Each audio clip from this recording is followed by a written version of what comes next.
We're really happy to have our first presenter here at 1 o'clock, and that's Beatrice Lindstrom. And one of the things I like about opening with Beatrice is that this Summer Institute can demonstrate that understanding disease is not just a historical question. There are very important legal and humanitarian issues that are at stake. And so Beatrice is a clinical instructor and lecturer on law in the human rights program at Harvard Law School. Prior to joining Harvard, she was the legal director of the Institute for Justice and Democracy in Haiti, an organization that works in partnership with Haitian lawyers to bring grassroots struggles for human rights to the international stage. For nearly a decade, her work is focused on path-breaking advocacy to secure accountability from the UN for causing a devastating cholera epidemic in Haiti. She was lead counsel in Georges versus United Nations, a class action lawsuit on behalf of those injured by cholera. For her work on the cholera case, she received the recent graduate award from the NYU Law Alumni Association and the Zanmi Ayiti Award from the Haiti Solidarity Network of the Northeast. She was also previously an adjunct professor at Columbia University's Institute for the Study of Human Rights and a Haiti country expert for Freedom House. She holds a JD from NYU School of Law, where she was a Root-Tilden-Kern public interest scholar, and a BA from Emory University. Please help me welcome Beatrice Lindstrom. Thank you. Thank you so much to the Summer Institute for having me, and to all of you for joining this conversation, which I hope you will find does both take us back briefly in history, but also raises a lot of current and ongoing questions, both that are relevant for how we respond and think about the COVID-19 pandemic, but also for how we think about what is happening in Haiti and how we can better respond to that very much ongoing situation. I wish that we could all join each other in person, but as much as that is the case, I also feel a level of comfort from knowing that I'm joining this community of teachers who I understand probably many of you, if not all of you, have also had to grapple with how we transition our teaching to Zoom. And I hope that you'll be extra forgiving if there is technological hiccups in that context. So a little bit about myself. I graduated from NYU Law in 2010. And shortly after my graduation, I moved down to Haiti on a fellowship as a newly minted lawyer. And about a couple of weeks after I moved there, we received news coming in over the radio feed that there were sudden cases of really violent vomiting and diarrhea, people showing up at the doorsteps of hospitals, dying all of a sudden, sometimes within hours of starting to get sick. And what they were experiencing had all of the telltale signs of a cholera outbreak. Now, this was quite shocking to myself and to my colleagues in Haiti, because Haiti had never before in its recorded history had a case of cholera. And so we were quickly kind of trying to understand what was going on and what was happening. And I have a PowerPoint that I'd like to share with you just to help guide our discussion here. So I'm going to try to do a screen share. Let me see if this works.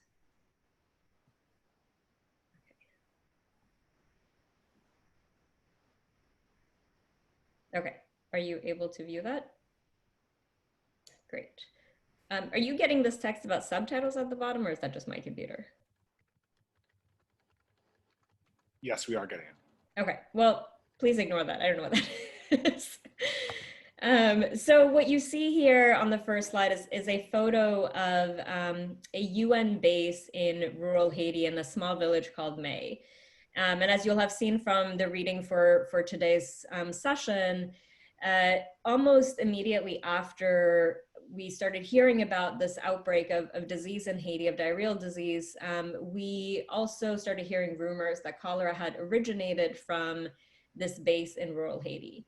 And you can see the base, and alongside it, this tributary that feeds into the Artibonite River, which is Haiti's major water source that tens of thousands of people rely on for irrigation, for drinking water, for washing clothes, as you can see these women doing here. And so the cholera outbreak started about 10 months after the devastating earthquake that hit Haiti in 2010. Many of you may remember this as a major event in the hemisphere. I know 50% of American households donated to earthquake relief in Haiti. About $13 billion were pledged internationally to support recovery in Haiti.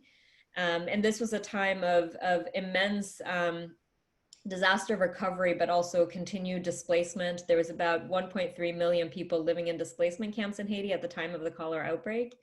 And so you can imagine the panic that we felt being in Port-au-Prince and watching this cholera outbreak unfold and thinking about the people living in camps without access to basic necessities like toilets and potable water. And the outbreak spread extremely quickly. So the first news reports came in around October 18 or so of 2010.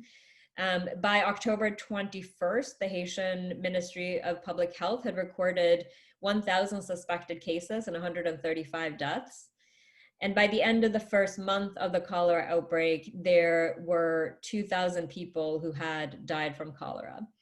And that's just based on the official recorded numbers. But as we've seen from the COVID-19 pandemic, and especially if you translate that into a context like Haiti, where there is much more limited access to medical care and where the hospitals were completely overwhelmed, it took a long time for the Haitian public health system to be able to adequately record instances of cholera. And so based on the official numbers to date, now almost 10 years since the cholera outbreak started, about 10,000 people have been recorded as having died from cholera, and about 800,000 people were sickened by the disease. There were studies that were done shortly after the outbreak, or a couple of years after the outbreak, looking back at the first months, that found that based on household surveys, it's likely that that number is a severe underestimation, and that the true death toll from cholera is likely 3 to 10 times as high in those first couple of months when the majority of deaths happened. So just to put that into context, in Haiti, it meant that about 8% of the population officially contracted cholera. But if you compare that to confirmed cases of COVID-19, that's still a higher prevalence per capita than any prevalence of COVID-19 in any country at the moment. And so it completely transformed the reality in Haiti, and it came to very much dominate the everyday experience of Haitians who are grappling with this disease. So as I mentioned, very quickly, attention began focusing on this UN base as the source of the outbreak. The UN, in response to those rumors, about a week after cholera broke out, put out a press release stating that it was not possible for the UN to be responsible because their sanitation standards on the base were up to international standards, which then prompted Jonathan Katz from the Associated Press, who wrote the chapter that you read, as well as Sebastian Walker and his team with Al Jazeera English, to travel to this base in May to essentially check out what the UN was saying. And what you see here is a GIF from footage from the Al Jazeera news report showing soldiers that had arrived from Nepal a couple of weeks prior to the outbreak, cleaning up what looked like a sewage spill. You see soldiers covering their mouths and noses because of the smell that was coming from the base. And essentially a very highly suspect situation was documented on this base. Now, as you may know, identifying the source of a new outbreak is understood to be best practice in public health. Understanding the origins of a disease helps predict the spread of the disease. It helps determine what treatment might be most effective. And it can be critical to the actual containment. And so it's highly relevant, not only for understanding it for kind of historical and future purposes, but in the moment as well, in order to be able to effectively respond. And there was significant evidence pointing to this UN base as having been the source of the outbreak. It coincided with this arrival of a new battalion of peacekeepers from Nepal. So for context, Haiti has had peacekeepers in Nepal since 2004. Although there was a surge in peacekeeping following the earthquake, contrary to a lot of kind of popular discussion, these peacekeepers were not there in the context of the earthquake. They were stationed in on a rural base that was quite far from the epicenter of the earthquake, And the UN, as a matter of practice, every 6 months to a year, rotates peacekeepers in and out of host countries. And so this was part of a regular rotation of peacekeepers that had just arrived from Nepal. The soldiers were not tested or treated for cholera prior to their arrival, despite the fact that 75% of cholera carriers are asymptomatic. And so you wouldn't know if they were carrying cholera unless you did an active stool test, but that was not a part of UN protocol. And alarmingly, there was later a panel of independent experts that was appointed by the UN itself to investigate the source of the outbreak. And that panel alarmingly found that even 4 months later, when they went to visit the base, that the conditions on the base were quite problematic. They documented that the piping that was feeding wastewater from the base was cracked and carried a significant risk of cross-contamination. And that this base disposed of the waste from their toilets into open air pits that were dug into the ground in a local community that was living around the base. And those pits were unprotected and often overflowed in heavy rain, either in the direction to the tributary that ran some few hundred feet from where the pits were buried, or in the direction of people's homes. And apparently the local community had been complaining about the smell emanating from these disposal pits for a long time, but no action was taken to correct this. And so even from the get-go, there was significant evidence pointing to the UN as the likely source. This was later augmented by genetic studies that were done of the strain of cholera in Haiti, which found it to be a perfect match to cholera in Nepal. The panel of independent experts in their conclusion found that the cholera outbreak was most likely caused by bacteria introduced to Haiti as a result of human activity, more specifically by the contamination of the May tributary system of the Artibonite River with a pathogenic strain of the current South Asian type Vibrio cholerae. So in other words, what they concluded was that cholera had started in this small village of May, that it was a result of human activity, that it was introduced from South Asia, and this is a place where there really is no foreign presence other than this MINUSTA base that housed peacekeepers from Nepal. Despite this, they also included some language noting that from a scientific perspective, it was not possible to be conclusive about the origins of cholera. When we later spoke to the experts, they explained that in order to really be able to say that, someone would have to have been there kind of as waste was being dumped into the river, taken a sample of that waste and tested it, and only then could you say that it was conclusive. But this language that it was not possible to be conclusive ended up being language that the UN repeatedly pointed to as a reason or a defense to accusations that the UN was responsible. And so despite the significant evidence it ultimately took the UN 6 full years to admit any kind of responsibility for the outbreak. But in those early months, there was a response from the UN that very much marginalized voices in Haiti that were calling for truth around the outbreak of cholera. You see here a few quotes that were from those first couple of months. You have the Pan American Health Organization, which, as you may know, is the WHO's regional branch in Latin America, and that heads up the public health response when there's a disease outbreak in the region. And they were saying very specifically that any attempts to try to pinpoint the source was really just an act of stigmatization. So very much undermining the efforts to identify the source. The UN spokesperson going on record saying, from our point of view, the origin of cholera really doesn't matter. There was kind of this consistent focus on our priority at the moment is to save lives, and that any attempts to divert attention away from that was irresponsible because it would focus attention instead on the origins as opposed to treatment. And so we, as so at the time I was working for the Bureau des Avocats Nationaux, which is a Haitian human rights law firm.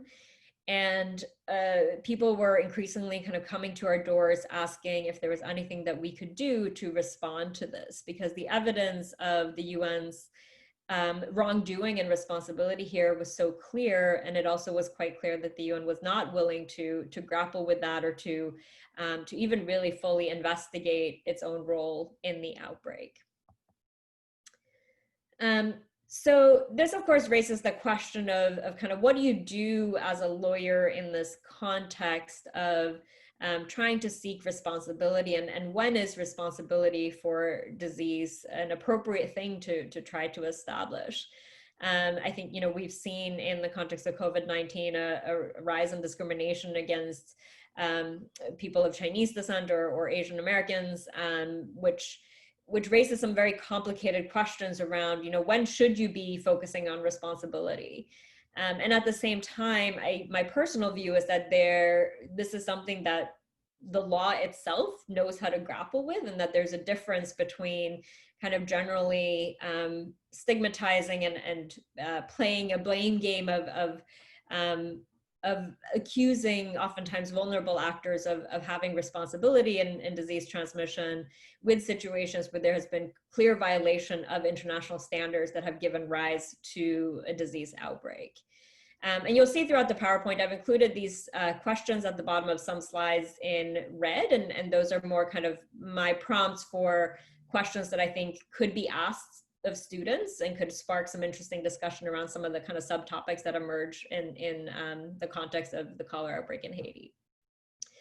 So for us as lawyers, this raised the first question of, well, what laws were violated here? It seemed like the cholera outbreak in Haiti was different from your kind of standard transmission of disease across boundaries, if you will, in that this was more akin to say a corporation having contaminated a major waterway with a pollutant, ignoring a highly foreseeable risk that this would cause harm to the local community, and not taking the very, very basic precautions that we expect of any kind of actor anywhere in the world, in terms of basic waste containment and treatment before disposal into the environment.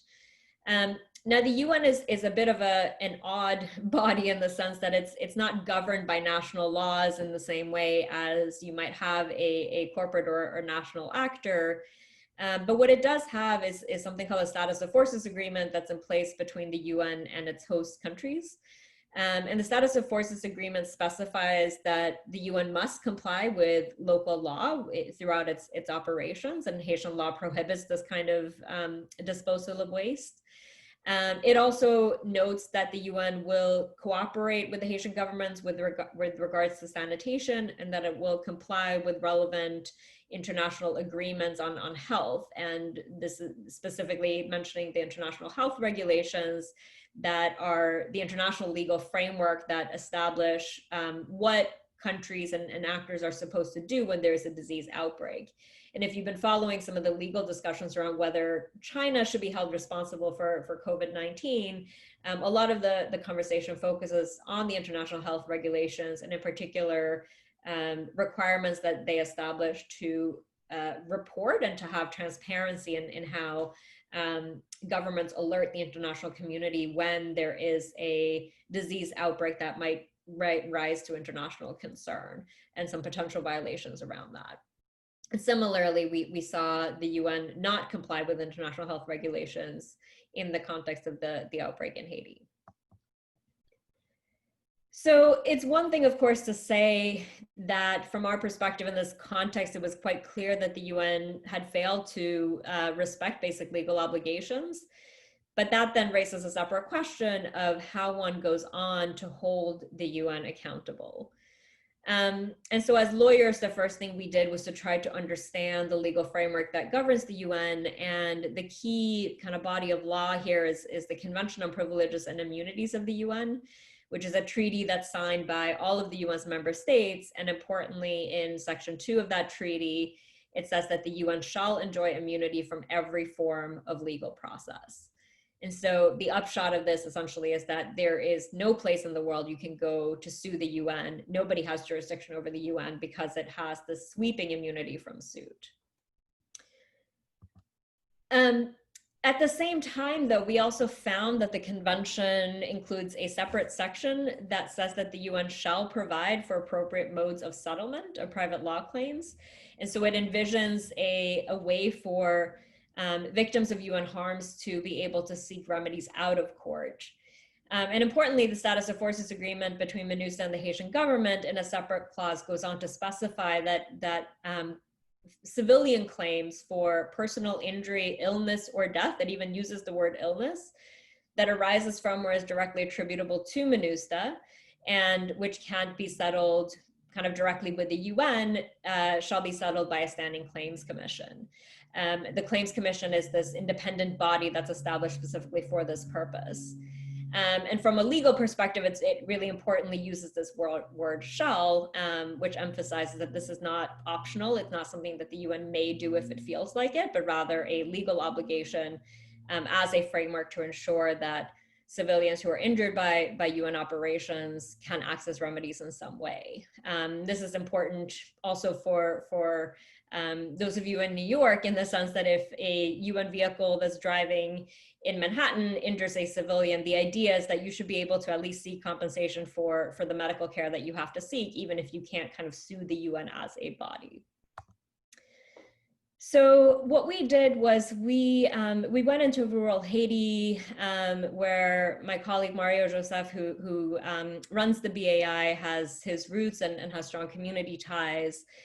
Essentially went out with megaphones and spoke to community leaders about what we were trying to do here, which was essentially to activate this provision and to file claims on behalf of victims of cholera in Haiti.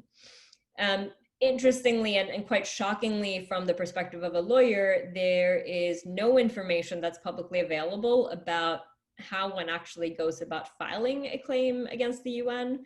There's no information on the evidentiary standards that you have to meet, kind of where you submit these claims, what it is that you have to submit. But in doing legal research, we found this very obscure claims form that you see a picture of here that was attached to the back of a General Assembly resolution. And just to step back for a second, you can imagine the implications of such obscurity surrounding this process, in the sense that it took us as US trained lawyers who are multilingual, literate, have computer and internet access, access to legal research databases, several months to figure out how to approach this process. And if you are an impoverished, illiterate person in Haiti who hasn't had the benefit of an education, trying to figure out how one seeks justice from the UN in a situation like this, or even in a situation that has also been well documented around UN peacekeepers committing sexual abuse, other violations like that, it's near impossible in practice. And so understanding that there was such, the process was so opaque and there was very little transparency about how this was going to be decided, we decided that we would file claims on behalf of thousands of people, because we understood that as an NGO that no one had really ever heard of outside of Haiti, if we were going to file 2 or 3 claims on behalf of a couple of marginalized Haitians, the ability of the UN to dismiss the claims without anyone ever hearing about it would be quite easy. And so this was a way for us to ensure that we could try to attract media attention, which in turn could serve as a check on what the UN's response would be. So we filed 5,000 copies of these claims on behalf of individuals who had either been sickened by cholera themselves or had lost family members to the disease. And we sought 3 forms of relief, including compensation for victims, investment in water and sanitation infrastructure as a way to eliminate cholera from Haiti, as well as a public apology from the UN. And this last piece was something that was critically important to a lot of the clients that we worked with, because beyond the injury of having suffered from cholera as a disease and from having lost family members, there's also a grave sense in Haiti of injustice and of an affront to dignity, that when the United Nations, whose very mission is to promote human rights around the world, feels that it's okay to ignore its own responsibility for massive harm and ignore calls for justice from Haitians, that in itself was also a form of injustice. There's a there was a community health worker in Haiti that was interviewed on this a couple of years ago, who I think put it quite powerfully in saying that if the United Nations thought of us as human beings, there would have been an apology a long time ago. And I think that really goes to the heart of why this fight for justice goes beyond the kind of direct response to the disease itself and the impacts of the disease in the more economic sense. So we filed these claims in November of 2011, so about a year after cholera broke out. And it took about 15 months for the UN to issue any response to the claims. And when we finally received a response, it came from the UN's lawyer saying that consideration of these claims would include a review of political or policy matters. And so accordingly, the claims are not receivable pursuant to Section 29. Now recall that Section 29 was the precise clause that establishes that the UN has an obligation to settle claims. And so we spent a lot of time consulting with international legal experts, former UN legal counsels, to understand what does this mean? And essentially what it's come down to is that this is language that's quite unprecedented. This is not an established exception to the UN's obligation to settle claims, but essentially that it was a decision that resulted from pressure from powerful member states who did not want to have to pay into a compensation fund. And so this was essentially language that was made up to make the claims go away. So we tried to challenge the UN on this, saying, well, okay, so you've said that you can't receive the claims and that you won't settle them directly, but in that case, the Status of Forces Agreement requires you to establish a claims commission so that there can be an independent adjudication of the claims. And we sent that clarification in a letter to the UN, and when they responded, they asserted the circular argument that there's no legal basis for the UN to establish a commission with regards to claims that are not receivable. So we found ourselves in the situation of a complete legal vacuum, where on the one hand, the UN had absolute immunity from suit in court, and on the other hand, had simply refused to establish the kind of processes or to engage with these claims through its separate obligations to settle claims out of court. So what we decided to do was take a quite unprecedented action of filing a class action lawsuit against the UN in federal court in the United States, where the UN, of course, is headquartered. In this case, Georges versus United Nations, it was a case that was filed on behalf of 5 named plaintiffs, including people who had lost family members in Haiti, as well as Haitian Americans living in Brooklyn and Florida, who also had family members who had been impacted by the disease. And when we did that, so this was styled essentially as a run-of-the-mill tort suit against the UN. And when we filed it, the UN called on the US government to defend it in court, essentially saying that because you are the country in whose courts this claim is being filed against us, you have an obligation under the convention to stand up for our rights and to assert immunity and make sure that this lawsuit goes away. And so the US government ended up stepping into the lawsuit. The UN never appeared in court. And importantly, from a legal perspective, because courts have a legal duty to defer to the US government on matters that concern foreign relations, once the US government entered the suit, there was a heavy thumb on the scale, and it was going to add even more to the uphill battle of getting the court to rule in our favor. So you might ask, well, what about this idea of absolute immunity? And the way that we tried to challenge that was to assert that although we recognize that generally the UN has immunity, in this context where under the treaty that grants that immunity, the UN has also failed to comply with its reciprocal obligations, that amounted to a breach of the treaty and meant that the UN could not avail itself of the benefits under that agreement. So sort of akin to, if you enter into an agreement, if Peter and I agree that I'll paint Peter's house, and he's going to pay me $500 for it, and I never show up to paint the house, I can't then sue Peter for the $500 because I haven't delivered on my end of the bargain. And similarly, we were trying to challenge the notion of immunity on these grounds, which had never been done before in the US or anywhere else in the world, as we are aware. The US government, on the other hand, argued that the treaty says it means what it says, which is that in Article 2, it says that it has immunity from legal process. And so that is essentially what the arguments ended up focusing on in court. Now, I've talked a bit about the lawsuit and hopefully haven't bored you all too much with that, but I want to also now spend a couple of minutes talking about the broader efforts to push for accountability out of court. And I think in thinking about our role as human rights lawyers, traditional lawyering takes place in courtrooms. Your primary audience is judges and juries.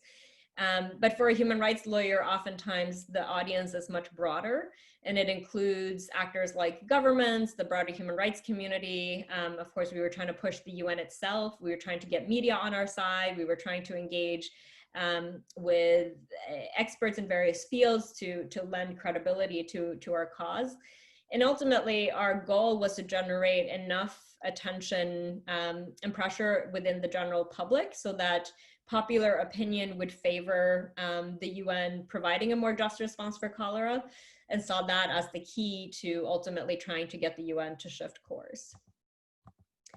And I have this crazy chart here which tries to visualize the process that we went through. And you can see in the top, at least for me, is right-hand corner, the BAI and IJH's logo. And it's kind of purposely placed in the corner there because we saw ourselves as one tiny actor in this massive web of actors who influence the UN. And so our goal was, on the one hand, to directly try to impact the UN, but also to try to separately engage all of these different actors, understanding that they in turn had a really powerful role to play in pushing for change at the UN. And I think that this is relevant not only for the cholera case, but for any kind of advocacy that one might do, is understanding who the players are, who can have an influence, and how you in turn can maybe exert influence on those actors. And so this ultimately became what we call the Cholera Justice Network, which has a lot of reluctant allies. I'm sure if you ask the US State Department if they were a member of the Cholera Justice Network, they would vehemently decline that. But the broader point being that there is an important role for a lot of different actors to play, and some of them may not always be allies, but can still be mobilized in a way that may work in your favor. So interestingly, one of the key strategies that we employed was to try to get the media on our side. And I think in particular, the moment where the UN dismissed the claims, interestingly, ended up actually being a huge victory for us. Up until that point, the international media had largely given the UN the benefit of the doubt. The UN kept saying that claims had been filed, that it was being studied. But when the claims were dismissed, this is a sampling of headlines that ran in the international media really decrying the UN's response. And so although we lost in this UN process, in the broader court of public opinion, pressure started building around the UN, criticism started building with regards to the UN's response. Here's another example which contrasts an early op-ed that was written by the New York Times health reporter that really cautioned against the idea that you should be talking about responsibility for cholera in Haiti. It is quite problematic. It talks about, it kind of reminds that the blame game goes around and ultimately comes back to the victims, that the fault often lies just as much with the victims as with the vectors, since as in syphilis's case, so it compares it to a sexually transmitted disease, victims themselves are careless with whom they cavort, and with cholera, they must lack good sanitation for it to spread. And we saw this narrative quite frequently in both international media and just general public discourse around the idea that it was also Haiti's fault because Haiti lacked the water and sanitation infrastructure to protect from cholera. Of course, if cholera were to break out in the United States at the moment, at least in most places, you would have the water infrastructure in place that it would be unlikely that it turned into a full-blown outbreak. And cholera is a disease for that reason that is most problematic in the most vulnerable communities around the world. There was also this widespread marginalization, a lot of portrayal of Haitians who were calling for truth and accountability in this context as kind of angry, ungrateful beneficiaries of aid who were pissed off that the earthquake response hadn't resulted in better living conditions for them, and really a lack of more nuanced grappling with the idea of the UN's role in the outbreak. So then we fast forward to October 2013. I believe this was a couple of days after the day that we filed the lawsuit in US court. And you can kind of see the change in tone. So this is actually the New York Times editorial board running an editorial really talking about how immunity does not protect one from accountability, and that the UN has a duty to acknowledge responsibility, to apologize, and starts treating the victims of cholera as rights holders. And I think for us, in reflecting back on this, this was one of the most important functions of the lawsuit. I forgot to mention previously, importantly, that we lost the lawsuit ultimately, which perhaps is not a big surprise. But at that point, we had lost the claims in front of the UN. We also had lost the lawsuit itself, and legal avenues were being closed left and right. But each of these losses were still, in some ways, translatable into victories in the court of public opinion, as we saw here, where, have the New York Times editorial board really understanding and recognizing the importance of accountability in this context. So beyond this, we also did a ton of mobilizing and, kind of taking to the streets in Haiti, in New York, just to highlight, I think two of these are a combination of photos from Haiti and from the US. In the top right corner, you see activists in demonstration outside the UN. And this was a quite important moment in the fight for cholera justice, because if you've ever been to the area where the UN is located during the General Assembly, you might know that you're kind of starting all the way on 2nd Avenue, you're blocked off from being able to enter any of those areas. And so you have to have a permit in advance to protest in front of the UN.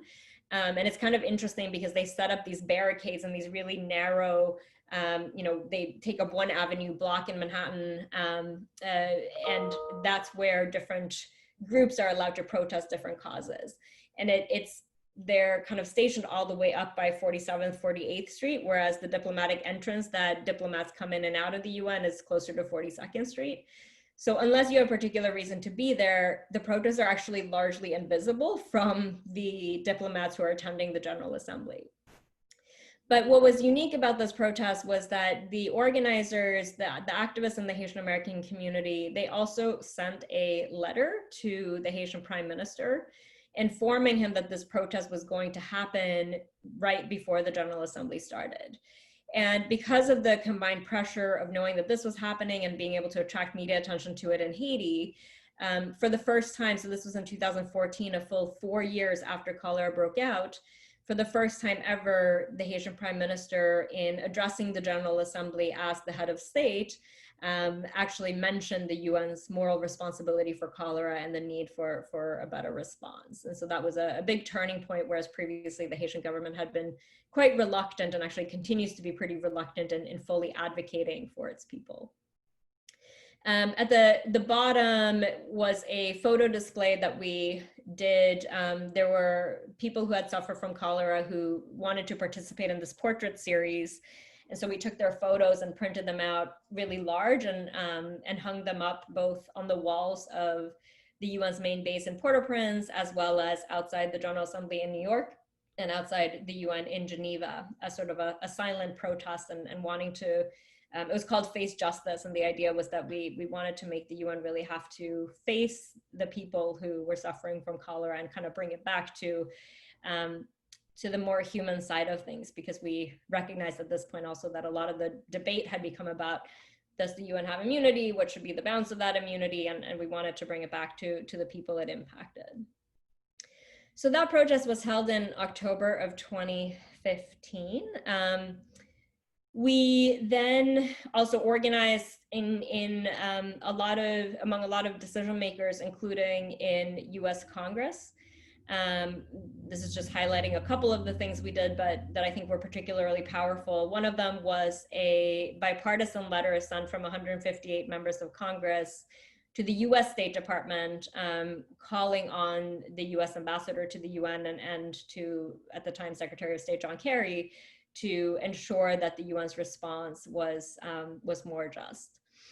And in these political times, having this bipartisan letter by such a massive group of members of Congress, especially in the context of the US holding a lot of the purse strings at the UN, was quite impactful.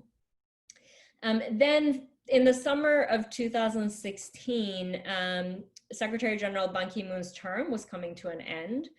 And it coincided with the first time in UN history that the race for Secretary General included a push for a much more transparent process.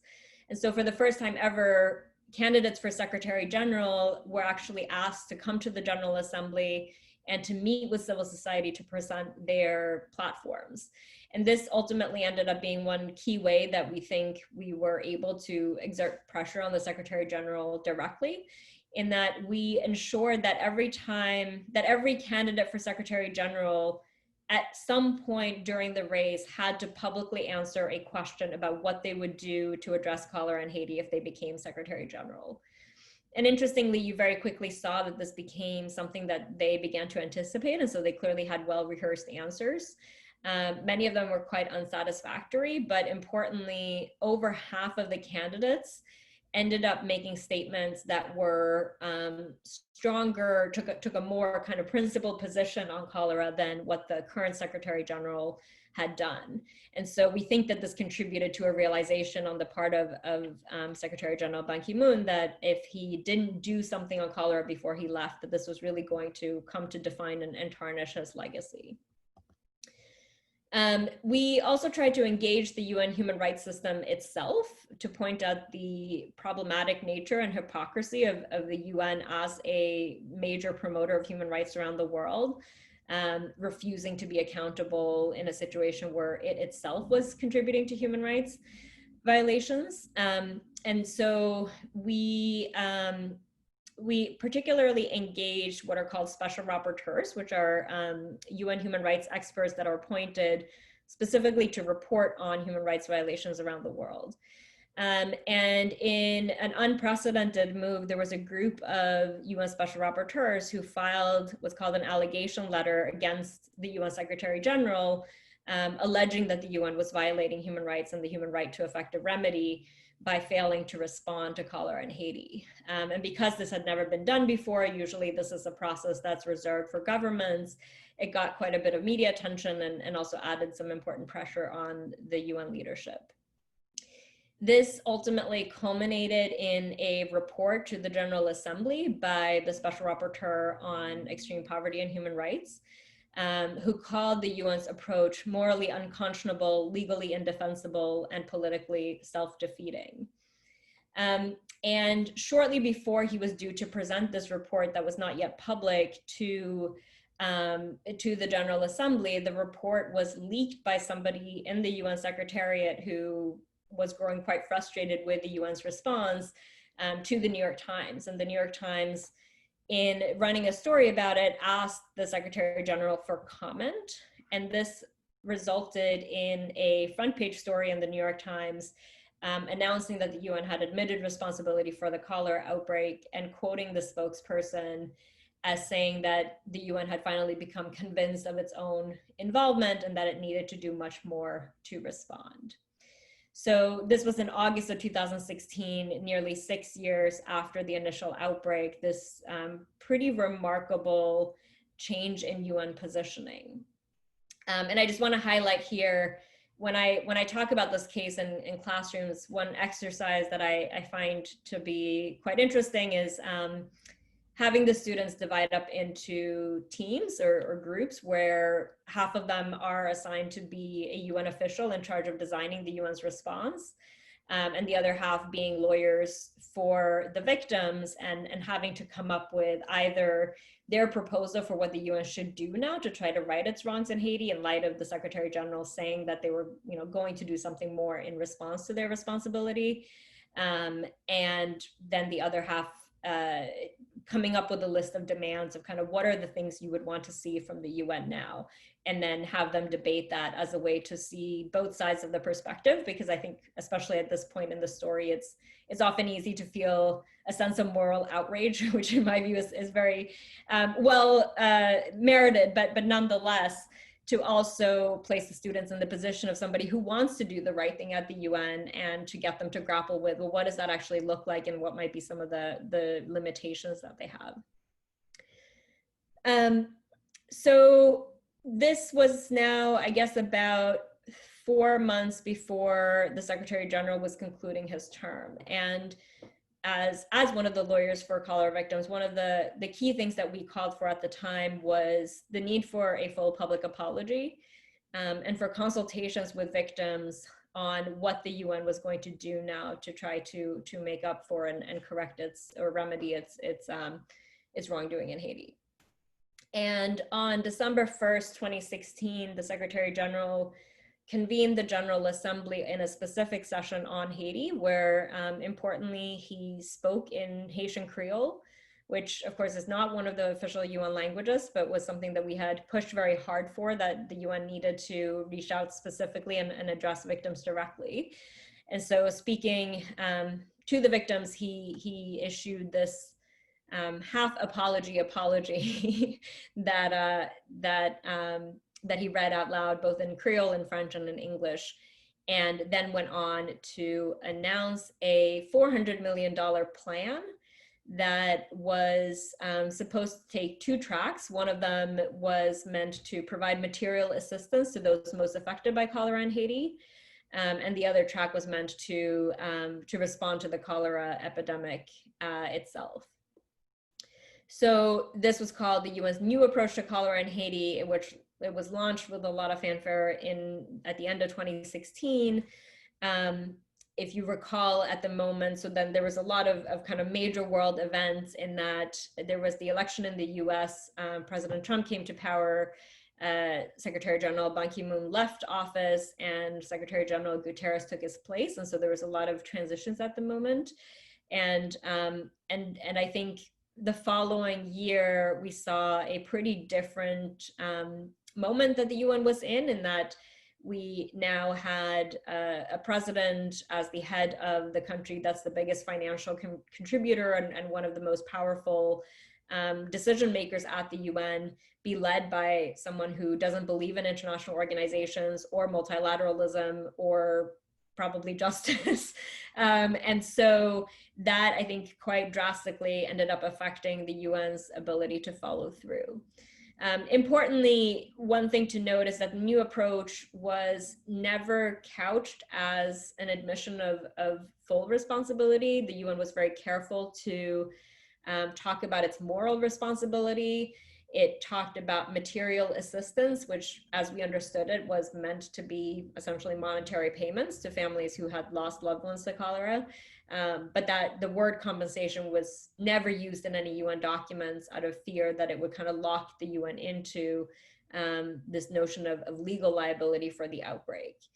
And what ended up happening was that although Ban Ki-moon had committed to $400 million and had raised the possibility of this being funded through the UN's budget, because of pressure coming from the US and France and the UK and probably China and Russia as well, although we haven't heard that directly, the funding for the new approach was never incorporated into the UN budget, which is generally how UN liabilities are supposed to be paid for.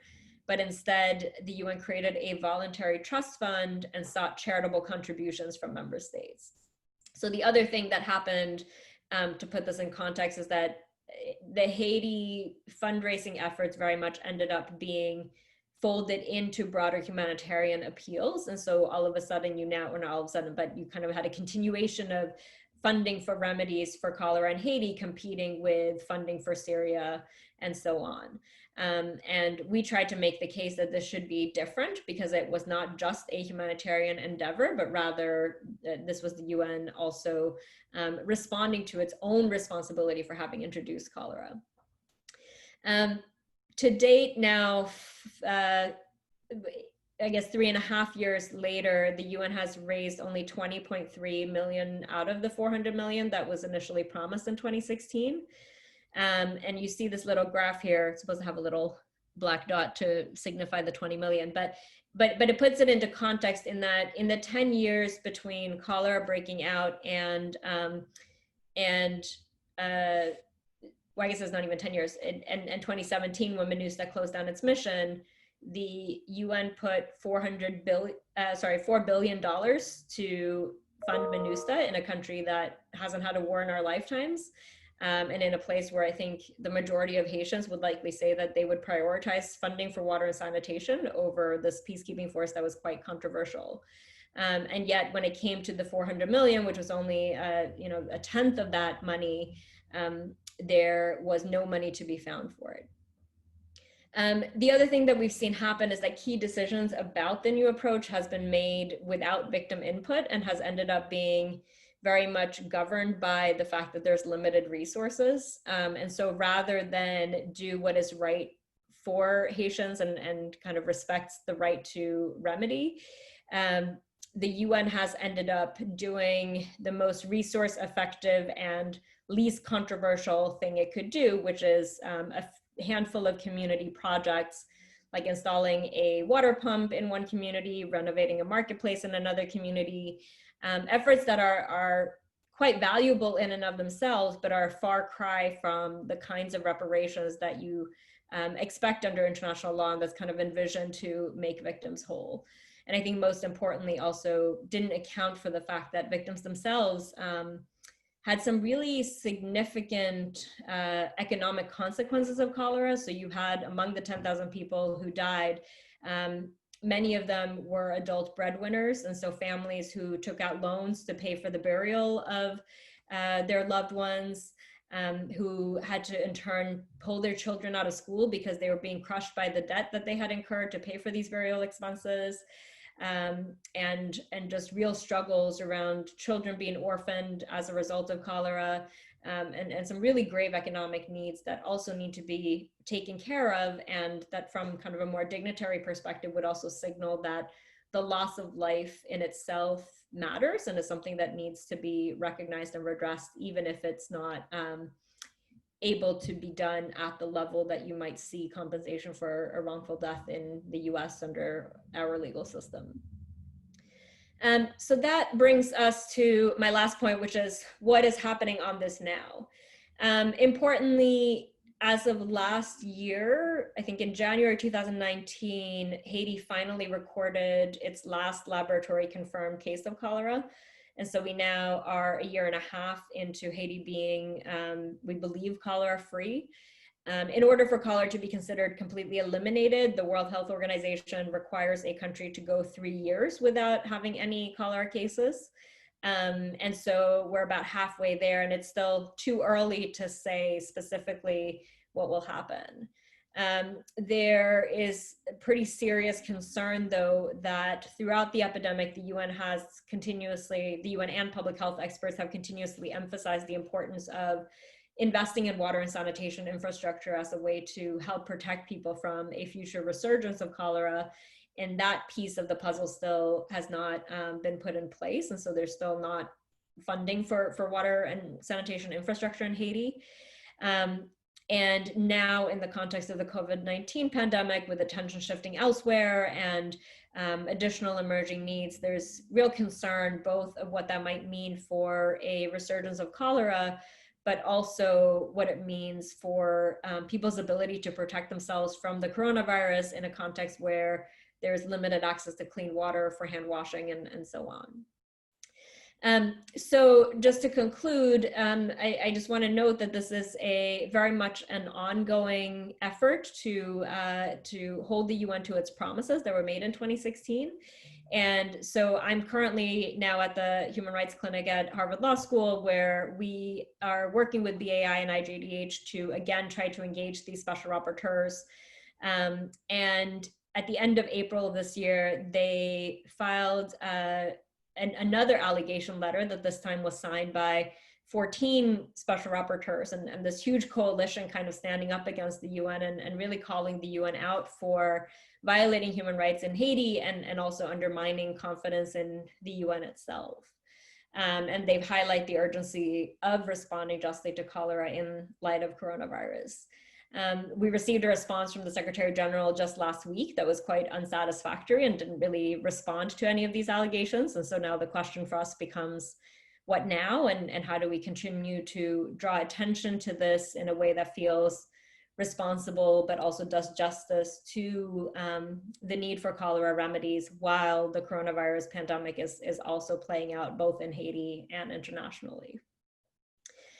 So just, I'll leave it on this last slide, which I won't run through, and I'll put this in the Google Drive, but I've highlighted a couple of areas of focus that I think if you choose to incorporate this into your curricula, are some aspects of this issue that I think make for really interesting discussions, regardless of kind of where you want to work it in.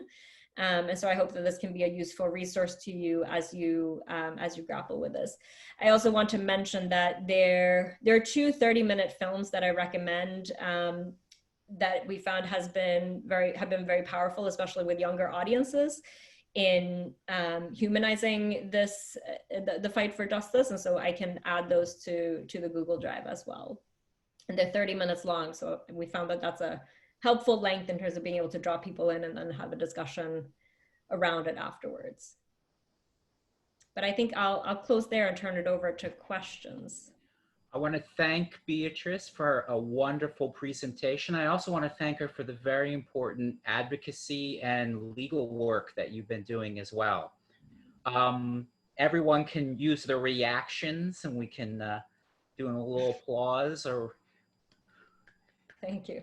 Or it's we're in a new weird time. The Associate Director of Kevorkian, James Ryan, will be taking your questions. You can send him a comment with your question. He can moderate that. He can do everybody in order. And as people are thinking about or sending him questions, let me just begin, just to give people a few seconds to think about it. As you were talking, as I always do when I listen to content, I'm wondering how I would teach this. And so one of the things I have, or worries I have, is I often have in my classroom at least a few students, if not more, who come from a particular ideological perspective or positionality, which is very hostile to international organizations like the UN, multilateralism, multinational activities. So I was wondering, as much as everything you're saying is so important, the UN needs to take responsibility, how would I approach this so as not to leave the impression that the UN is such a terrible organization and we should be hostile to it? It's better that when countries do unilateral action, or the Trump or John Bolton crowd where we should just get rid of the UN and defund it and so forth. How can I walk that tightrope? Sure. Yeah, no, it's a great question. And one of the things that I didn't have time to get into, but that I think is potentially interesting, especially in kind of more of an international relations context, is also to complicate the notion of what the United Nations is, right? Because I think especially in the context of the cholera epidemic, you see this really outsized role played by the US government itself in, on the one hand, having outsourced essentially what would have been US operations to the UN. There's a GAO study that shows that the US found it to be really cost effective to have troops in Haiti through the UN as a way to kind of ensure that Haiti was going in a direction that the US felt comfortable with. And then when there was harm that was unintentionally caused in Haiti, you also have the US, on the other hand, really standing up against remedies for the disaster. And the UN as a multilateral organization is very much structured around the principle, as I mentioned briefly at the end, that when a UN harm occurs, it's the collective responsibility of UN member states to fund those liabilities. And that's why it's supposed to be incorporated into the UN budget. But you had the US coming in very strongly against that idea and really forcing the UN to rely on charitable contributions essentially as the way to fund remedies. And so I think it's one thing to be critical of what the UN did in this context, but we can't also divorce that from the broader context of who the UN is made up of, who are the principal decision makers. I think it's also important, though, to kind of go back to the idea of a couple of things. One is that this was the UN in the circumstance, but I think the way that cholera was introduced to Haiti could equally have been any other kind of actor. And that's part of why we think that the UN needs to be responsible, because this was not the UN acting as sort of in accordance with this mandate. This was not a question of whether the UN failed to adequately protect civilians, et cetera, but this was really more of a private kind of activity. And so even if you replace the UN with another actor, you would still have to grapple with a lot of similar questions around what reparations are due. And I guess on the last point, I will say that it's been interesting for us. I haven't encountered this so much in the classroom, but I've encountered it more in the context of doing advocacy on the issue. And one of the things that we were very cautious of was not wanting to win the battle but lose the war, if you will, in the sense of this was never intended to be a fight to take down the UN, but rather an effort to try to ensure that the UN in its human rights mission could be more effective. And I think that I find it deeply problematic that we, I believe in the importance of having an international actor that can promote human rights around the world, but I also don't think that the UN can do that effectively if it's seen as operating under a double standard. And so I think that it's exactly because there are perspectives that question the importance of multilateral organizations that we have to get this right in Haiti. And I think increasingly a lot of people within the UN system are vocalizing that as well. Excellent. Thank you so much, Beatrice. I have one question that came to me privately. Just a reminder, folks have already asked questions in the chat. That's fantastic. You may choose to ask a question anonymously by sending me a direct message or using the raise hand function to ask it verbally. I received one privately, so I'll ask that now, and then we can go down through the chat. The question that came to me was, do we know how much it would have cost for the UN to fix the problem had they acknowledged their role soon after it became obvious they were responsible? It's a great question. I don't actually know how much it would have cost immediately. I mean, I think the price tag, the reality is that the price tag of responding to cholera was always going to be quite high. In 2012, there was a plan that was launched to eliminate cholera that was priced at $2.2 billion. And so that is a lot of money, although again, in the context of how much was spent on MINUSTA, it's still a fraction of that. I think importantly though, there was later studies that were done that found that to prevent cholera from having been introduced to Haiti through basic prophylactic antibiotics or vaccinations of peacekeepers, that the UN could have prevented the introduction, that would have cost the UN $2,000. So that's quite remarkable in terms of just really highlighting the basic nature of the preventative measures that were disregarded in this context. An ounce of prevention and a ton of, same price as a ton of cure, really. The following questions we have are in the chat publicly, but if it's all right, I'll read them, and that way it'll make everything smooth. Katharina from Bard High School Early College in Queens asked about sharing the slides. We will upload these slides, if it's all okay with you, Beatrice, to the Google Drive after this is over. Jason O'Connor from North Broward Preparatory School asks, in the past decade, Haiti has suffered from a major earthquake and severe storms. How has this impacted the cholera outbreak? How has the UN taken steps to mitigate the situation, and what steps has the UN taken to aid Haiti in dealing with COVID-19?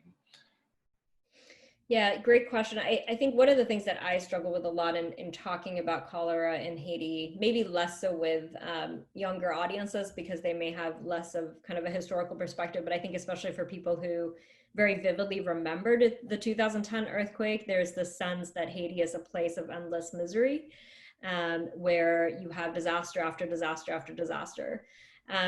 And I think that on the one hand, that is a reality for sure. And on the other hand, that we run the risk, I think, both of portraying Haiti as a basket case and also not adequately distinguishing between the reasons for why these natural disasters and unnatural disasters have such a disproportionate impact on places like Haiti.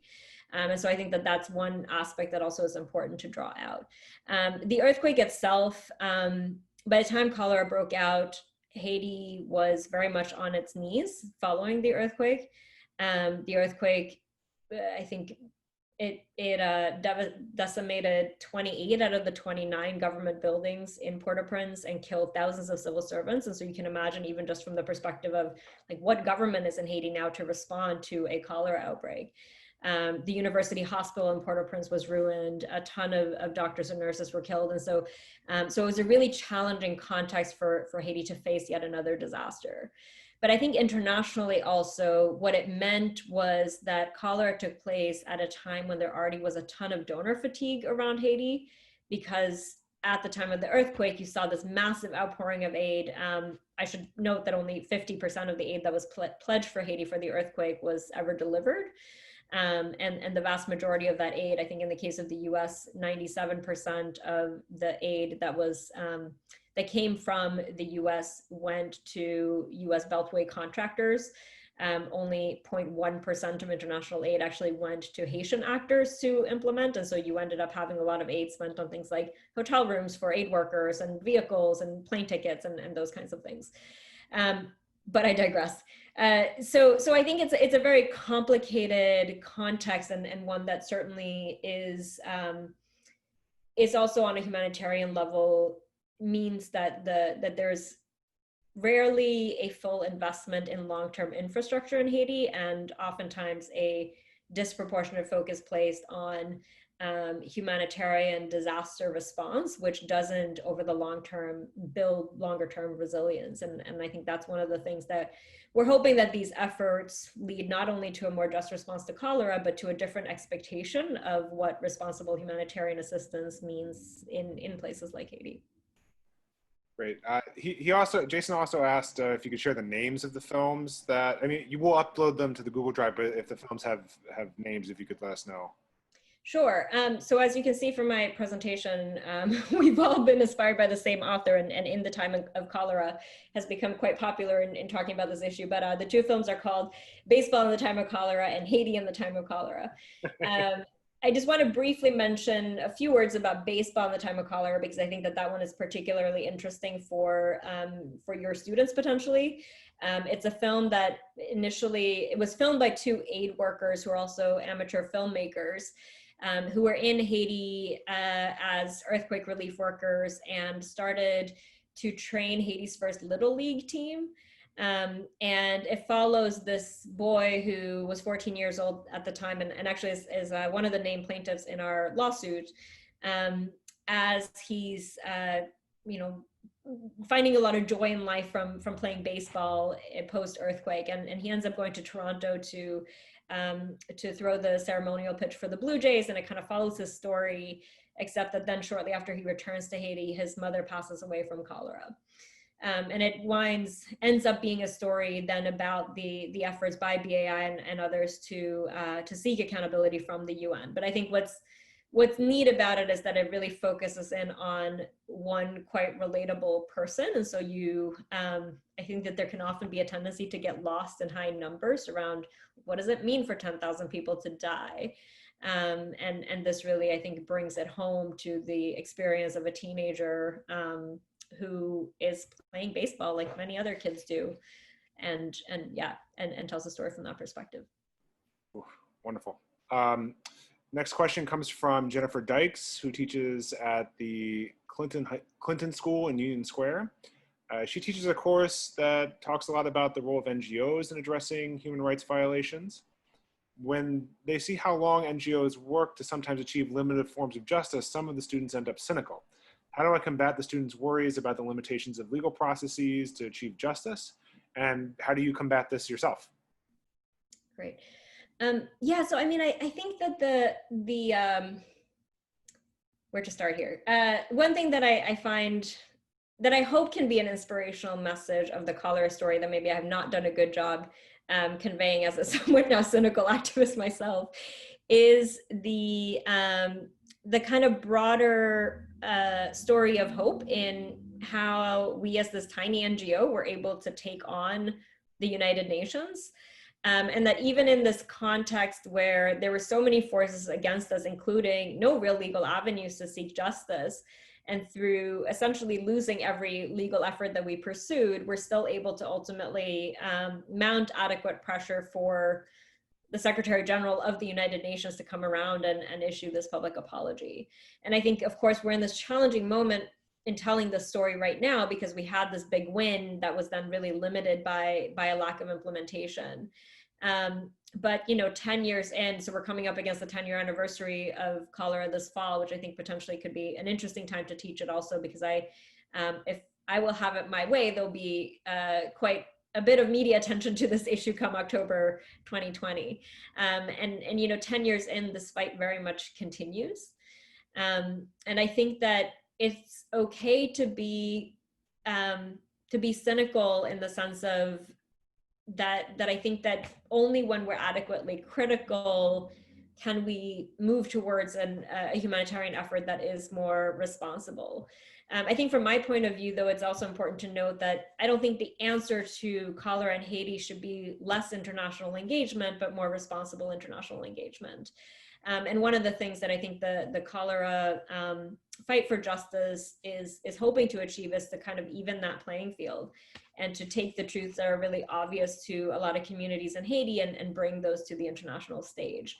And I think if our reaction to that is to say that this makes us want to walk away from it all, that is not the reaction that I think a lot of our colleagues in Haiti are hoping for. And so I think there's a real call from communities in Haiti for us collectively to kind of stand up against this. And I think one of the things that I hope is a takeaway from the cholera story is also the importance of individual people. I mean, there was a lot of things like petitions that were signed and demonstrations that were held. And I think students played a really important part in pushing a lot of these efforts. And so, yeah, so I guess my hope is that it also can be a motivating story to take action. Wonderful. The next question comes from Mustafa Hassan. He asks, could you shed some light on why the U.S. needs to have a military existence in Haiti? Great question. I wish I had more time. And I'm happy to upload some readings on this because it might be interesting. But very briefly, Haiti is very complicated in that MINUSTA is the only peacekeeping force in the world to have been deployed in a context where there was no active conflict or peace agreement to enforce. And MINUSTA was deployed shortly after the removal of President Jean-Bertrand Aristide from Haiti in 2004, who was lifted out of Haiti on a CIA airplane and taken to the Central African Republic. And so after that coup, MINUSTA was deployed essentially to stabilize the country in the context of this coup government. And that's part of why MINUSTA has always been really controversial in Haiti, because it for many Haitians is viewed as a foreign occupying force and not kind of as how you think traditionally of peacekeepers and the role that they play. This was very much pushed by the US itself. And I think that the way that I understand it is within kind of the broader role that the US has played in Latin America, in particular in response to more kind of socialist leaning governments. And I think we've seen that not only in Haiti, but across many countries where the US has played a quite outsized role in kind of directing the way that politics have played out internationally. And Haiti itself is not a huge world player perhaps, but think if you think of the region as sort of a broader game of chess in the post-Cold War context, that Haiti has often been described as a pawn in that game, and also has a very long historical relationship to the US, including following a military occupation of Haiti in the early in the 1930s, and generally a very strong economic and political relationship between Haiti and the US. Thank you. The next question in the chat comes from Rafael Silva. He thanks you for your time and your expertise, and is asking about your perspective on holding China accountable for the current epidemic, and how the handling of this epidemic has differed from what you've seen in Haiti so far. Yeah, it's a great and very complicated question, and something that I think I'm also personally still learning about. I mean, I think as a starting point, so China's responsibility in the COVID context, of course, is quite different from the UN's responsibility for cholera, in the sense that China didn't cause coronavirus from emerging. It is quite clear that China has violated legal obligations under the international health regulations to report, and I think a lot has been written about the idea that had China reported earlier, that maybe we would have been able to more effectively contain the epidemic. And so I think that you'll see a lot of legal experts arguing for there being a strong basis for holding China accountable. At the same time, though, what becomes complicated in the context of coronavirus is that once it's spread to other countries, you also see subsequent governments failing to report and violating the same obligations that China had. And in addition to that, I think, in many, many countries, also governments, I think very strongly, arguably, failing to take adequate measures to contain the epidemic. And so in this context of the pandemic, I think you don't have as clear of a causation between China's failures to report early on and the massive, vast injuries that we're seeing across the world now. And that at several moments past that, you also have other actors that had responsibility who failed to live up to that responsibility. At the same time, though, I mean, I think from a strictly legal perspective, one could see a legal case against China for that initial failure to report. And I've seen some talk around how we also need to grapple with the fact that China is also a world power now, and shouldn't China actually be held responsible, given that it has much greater resources than the vast majority of countries around the world to respond to that. And if China's actions early on could have led to a different outcome, wouldn't it be more fair for China to play a more proactive role in supporting the COVID-19 response internationally? At the same time, I think politically speaking, we've also seen the notion of legal responsibility really be politicized. In the US, there's been a number of conservative states where the state attorney generals have filed lawsuits against China in US courts, which will likely be dismissed for immunity, but are kind of being seen as this broader push to dismantle foreign sovereign immunity in general in the US. And so I think that we also need to be vigilant about kind of what the ultimate motives are and what the impacts of that are.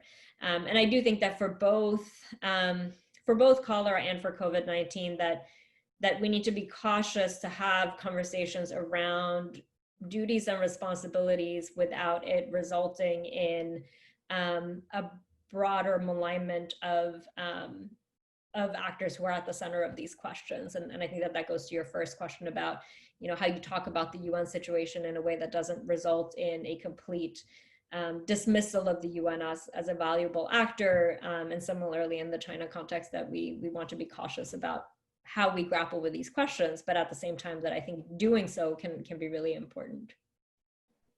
Wonderful. Thank you so much, Beatrice.